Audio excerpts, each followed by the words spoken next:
Hi guys, this is advocate Rukhsar Ahmed and welcome to my channel learn law. Friend, अगर कोई भी व्यक्ति money lending का काम करना चाहता है तो उसके लिए ये जरूरी है कि आरबीआई से उसके पास लाइसेंस होना चाहिए। आमतौर पर हमारे समाज में साहूकार, ब्याज देने वाले लोग, उनके पास किसी भी तरह का मनी लेंडिंग का लाइसेंस नहीं होता। तो जो भी लोग इस तरीके का काम कर रहे हैं वो एक इलीगल एक्टिविटी कर रहे हैं। लेकिन ये लोग बड़े स्मार्ट होते हैं। ये आपसे एडवांस चेक ले लेते हैं, पोस्ट डेटेड चेक जिन्हें पीडीसीज बोलते हैं, जिसपे आपके साइन होंगे, लेकिन कोई भी अमाउंट उसमें वो मेंशन नहीं करते। और जब आप इनकी ईएमआईज यानी कि जब आप इनकी किस्तें बंद कर देते हैं तो उन चेकों का दुरुपयोग आपसे पैसा लेने के लिए ये करते हैं। और नेगोशिएबल इंस्ट्रूमेंट एक्ट की धारा 138 के तहत ये आपके ऊपर चेक बाउंसिंग का केस फाइल कर देते हैं। और चेक बाउंसिंग के केस के ऊपर मैं ऑलरेडी वीडियो बना चुका हूं, जिसका लिंक आप डिस्क्रिप्शन बॉक्स में दे सकते हैं। लेकिन यहां पे एक छोटी सी बात मैं आपको बता दूं कि चेक बाउंसिंग के केस अगर आपके ऊपर हो गया है तो उसमें 2 साल तक की सजा और डबल चेक अमाउंट का जुर्माना आपके ऊपर लग सकता है। और आमतौर पर चेक बाउंसिंग का केस चेक का केस फाइल करने वाले व्यक्ति के ही फेवर में जाता है।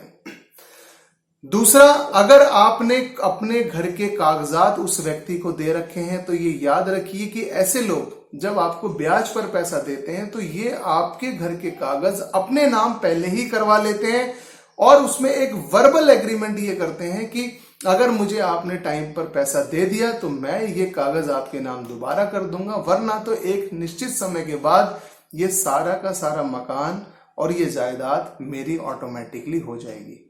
फ्रेंड्स, बहुत छोटे से अमाउंट लेने के लिए एक बहुत बड़ी कीमत ऐसे लोगों को चुकानी पड़ती है। और जब वो ऐसे ट्रैप में फंस जाते हैं तो फिर वो हम जैसे एडवोकेट्स के पास कॉल करके मशवरा लेते हैं। अगर आप भी किसी ऐसी समस्या में फंस गए हैं तो सबसे पहले मैं आपसे कहूंगा कि अगर आपने उसको पोस्ट डेटेड चेक दे रखे हैं तो उन पोस्ट डेटेड चेक को पहले ही आप बैंक में जाके उनको स्टॉप पेमेंट करवाइए।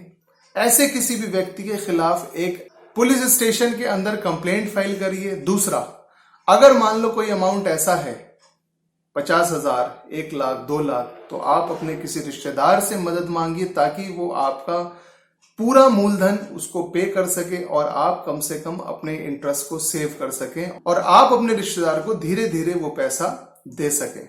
फ्रेंड्स, ऐसी समस्याओं से बचने के लिए कोई बहुत ज्यादा कानून हमारे पास होते नहीं है, क्योंकि जब आप किसी से पैसा लेते हैं तो आप पहले ही अपने हाथ कटा चुके हैं। इसलिए बेहतर यह है कि सावधानियां बरती जाएं और उसके बावजूद भी अगर आप किसी परेशानी में फंस गए हैं तो उसके लीगल समाधान के लिए किसी भी एक लीगल एक्सपर्ट से आप बात करिए। हर व्यक्ति की समस्या अलग होती है, उसके समाधान भी उसकी समस्या के अनुरूप उसको समझाए जाते हैं।